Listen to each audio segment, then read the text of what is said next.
वृंदावनवासी कन्हैया को जब रथ पर सवार बलराम सहित देखते हैं तो कहने लगे ब्रिजवालाएं कि ये अक्रूर हमारे वास्ते यमराज का दूत बनकर आया है। जिस तरह किसी भूखे व्यक्ति के सामने से कोई भोजन की थाली खींच ले, उसी तरह इस अक्रूर ने श्याम सुंदर को हमसे अलग कर डाला। भला ये कौन से न्याय की बात है? अगर कोई मछलियों को पानी से निकाल कर गर्म बालू रेत पर डाल दे तो फिर क्या होता है? वही दुख देने के लिए ये अक्रूर हमारे यहाँ वृंदावन में आया है। लेकिन जो दुख देवे जीव को महाकष्ट वो पाए, बोए बीज बबूल को आँखों से खाऊं। दूसरी ब्रिजवाला ने कहा कि हे प्राण प्यारे, इसमें किसी का कोई दोष नहीं, ये तो हमारे खोटे दिन आए हैं जो कन्हैया हमें छोड़कर मथुरा जा रहे हैं। अगर हमारा भाग्य अच्छा होता तो फिर अक्रूर क्यों आता? जिस समय गोपियां अपने अपने विरह का दुख एक दूसरे से कह रही थी, उसी समय कन्हैया बलराम रथ पर बैठे हुए ब्रिजवालाओं की ओर देखने लगे। ब्रिजवालाओं ने कहा, श्री कृष्ण भगवान हमारे रोने और विलाप करने पर कुछ दया ना करके कैसे मथुरा जाने के लिए तैयार। माखन प्रभु आनंद सो, चढ़ बैठे रथ माही, बहुत भलो है सारथी, अब हुआत नाही। दूसरे ब्रजवाला बोले, हम लोगों ने अपने कुल परिवार समाज की सब लोग लज्जा छोड़ दी, लेकिन जैसे ही रथ चलेगा हम श्याम सुंदर का पीतांबर पकड़ लेंगे और उसे जाने से रोक के रखेंगे, जिससे कि कन्हैया जाने ना पाए। ये सुनकर दूसरी गोपी बोले, अरे प्यारे, तू सत्य कहती है। जब मेरा प्राण प्यारा कन्हैया दूर चला जाएगा, फिर ये संसार की लोक लाज करने में क्या फायदा। इस समय लज्जा करने से हमें पीछे दुख उठाना पड़ेगा। हम लोग पागलों की तरह रोती रहे और कन्हैया मथुरा में जाकर चैन की नींद सोए। ये बात कैसे हो पाएगी। अब हमें समाज की लोक लाज से कुछ प्रयोजन नहीं, हमें अब अपना काम साधना चाहिए। दूसरी सखी ने कहा कि हम लोगों को इस मोहनी मूर्ति के देखने से बड़ा सुख मिलता था, सो अब ये जा रहे हैं। भले दिन भर तो हम यही समझती थी कि सायंकाल को कन्हैया गायें चराकर वन से आएंगे और संध्या को हम उनके दर्शन करके अपने प्राण बचाएंगे। लेकिन जब श्याम सुंदर मथुरा ही चले जाएंगे तो फिर हम कैसे अपनी घुराले वालों पर जो धूल पड़ी हुई होती है उसे देखकर कैसे आनंदित होंगे। हम मार्ग में बैठकर जब कन्हैया गायें चराकर वन से गांव में आते थे तो उनका दर्शन पाकर आनंद मनाते थे। बताओ अब वो सुख, वो आनंद हमें कैसे प्राप्त होगा। श्री सुखदेव जी महाराज कह रहे हैं, परीक्षित, इस तरह ब्रजवालाएं पागलों के समान अपने अपने विरह का हाल श्याम सुंदर कन्हैया और अपूर्व को सुनाकर विलाप कर रही थी।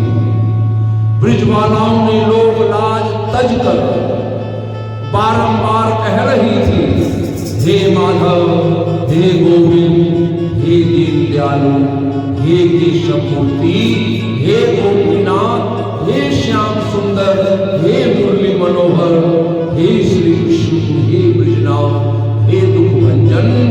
परमेश्वर के अनेकों नाम पुकार पुकार कर सुना रही है अपना दुख, और उस विलाप को देखकर ऐसा कौन सा चैतन्य जीव होगा जिसकी आंखों से अश्रुधारा ना बही हो। यहाँ तक कि जितने भी जड़ रूप वृक्ष थे वो भी उन ब्रजवालाओं का दुख देखकर उनकी डालियां, वृक्षों की डालियां हिलने लगी। और अपूर्व ने उन गोपियों की ये दशा देखकर राजा कंस की आज्ञा और अपने तन की सुधि अपूर्व जी भूल गए। और उनका विलाप जब अपूर्व जी से देखा नहीं गया तो अपूर्व जी रथ हाँकना जैसे ही चाहने लगे, उसी समय ब्रजवालाओं ने दौड़कर रथ पकड़ लिया और बड़ी करुणा से विनय करते हुए कहा कि हे गोपीनाथ, हे दुख भंजन, तुम क्यों हम अबला अनाथों को अपने विरह सागर में डुबाकर हमारे प्राण लेना चाहते हैं।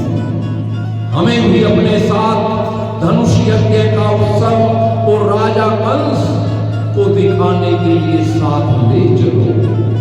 हम लोगों ने अपना कुल परिवार लोग लाज सब कुछ छोड़कर केवल तुमसे प्रीति लगाई है।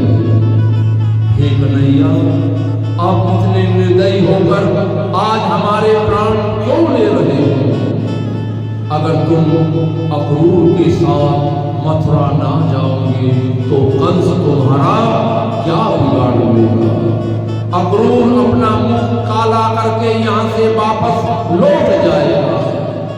श्री सुखदेव जी महाराज कहते हैं, हे राजन, उस समय एक ओर तो गोपियों की ये दशा थी, उधर दूसरी ओर माँ यशोदा रोती रोती आती है और बोली, हे अक्रूर, तुम मेरे प्राण प्यारे हो, कहाँ लिए जा रही हो?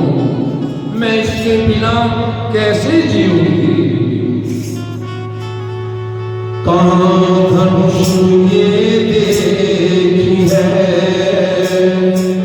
ये बालक अति अज्ञान, कछु कपट ये पड़त मोही जान, मोह निर्धन के श्याम धन, मैं नहीं देहूं जान, को जीवे नंद नंदन बिना, लेहि कंस कर प्राण। माँ यशोदा रो रही है, उधर रोहिणी भी रोते हुए कहने लगी, कन्हैया बलराम ब्रज गोकुल के जीवन आधार है, इनके जाने से हम लोग कैसे जिएंगे?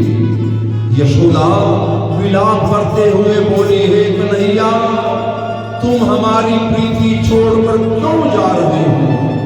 मैं तुम पर न्यौछावर होकर कहती हूँ कि अपनी जननी को छोड़कर कन्हैया मत जाओ। तुमको देखे बिना मुझे एक क्षण भी चैन नहीं पड़ता। यशोदा ये सब कहने पर भी कन्हैया रथ से नहीं उतरे और माँ यशोदा व्याकुल होकर पृथ्वी पर गिर पड़े और अति विलाप करके बोली, हे प्राण प्यारे कन्हैया, तुम आज इतने कठोर क्यों हो गए हो? क्या मेरा प्राण लेना चाहते हो? अक्रूर मुझे मारने के लिए ही तो वृंदावन में आया है और मेरे बुढ़ापे की लाठी छीन लिए जा रहा है। बेटा कन्हैया, तुमको भी दया नहीं आती जो मुझे इस तरह छोड़कर तुम जा रहे हो। श्री सुखदेव जी महाराज कहते हैं, हे राजन, इस तरह माँ यशोदा, रोहिणी और अन्य ब्रजवालाएं रथ को पकड़कर रो रही है और उधर कन्हैया हंसते हंसते रथ से उतरे और बोले कि तुम लोग चिंता मत करो, तुम लोग चिंता मत करो, मैं तुम्हारे पास जल्दी ही आऊंगा। और उस समय यशोदा कन्हैया को गले लगाकर बड़ी करुणामयी वाणी से बोली, बेटा, तुम जल्दी से धनुष यज्ञ देखकर वापस चले आना, वहां किसी से प्रीति मत लगाना, अपनी जननी को भूल मत जाना। यशोदा की ये बात सुनकर कन्हैया ने माँ यशोदा को धैर्य देते हुए कहा कि तुम लोग किसी प्रकार की चिंता मत करो, मैं जल्दी आकर तुम्हें मिलूंगा। कन्हैया इस तरह सभी को धैर्य देकर और अपनी माता यशोदा को दंडवत प्रणाम करके पुनः रथ पर सवार हो गए। कन्हैया रथ पर सवार हुए और नंद बाबा ने अपनी पत्नी यशोदा और गोपियों से कहा कि तुम लोग उदास मत हो, मैं जल्दी ही कन्हैया बलराम को धनुष यज्ञ दिखलाकर अपने साथ वापस वृंदावन ले आऊंगा। पर मुझे एक बात का डर है कि महाराजा कंस कन्हैया बलराम के साथ कुछ कपट ना कर बैठे। और ये बात सुनकर एक बूढ़े ज्ञानी व्यक्ति जो वहां खड़े थे, उन्होंने कहा, हे नंद जी, ये कन्हैया बलराम परम ब्रह्मा परमेश्वर के अवतार हैं, इन्होंने पृथ्वी का भार उतारने के लिए जन्म लिया है। ये राजा कंस को क्या समझते हैं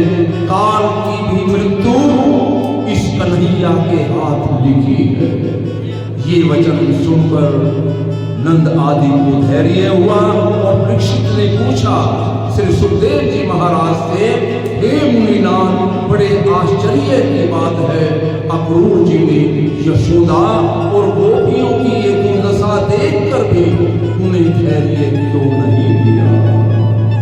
श्री सुखदेव जी महाराज बोले, हे राजन, उस समय अक्रूर जी ने गोपियों से इतना जरूर कहा कि श्याम सुंदर तुम्हें पुनः भेंट करके सुख देंगे, जल्दी आ जाएंगे। जब अक्रूर ने सबको रोते हुए छोड़कर कन्हैया बलराम का रथ मथुरा की ओर हाँकना आरंभ किया तो नंद जी ग्वाल वालों सहित अपनी अपनी गाड़ी में बैठकर उनके रथ के साथ चल दिए। और मां यशोदा बड़े विलाप करके कहने लगी, मोहन इधर देख तो लीजिए, बिछुड़त लाल हमें कछु दीजिए, लेहू निहारी जन्म को खेलो, बहुरी विरज में भूत अंधेरो, तेजी दुखित ब्रज लोग सब, और यशोदा माय, तब हरिये कहीं सुख दियो, बहुरी मिलेंगे आज। सकल कथा विराम। बोलो श्री विष्णु भगवान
मृत्योर्मोक्षीयमाम्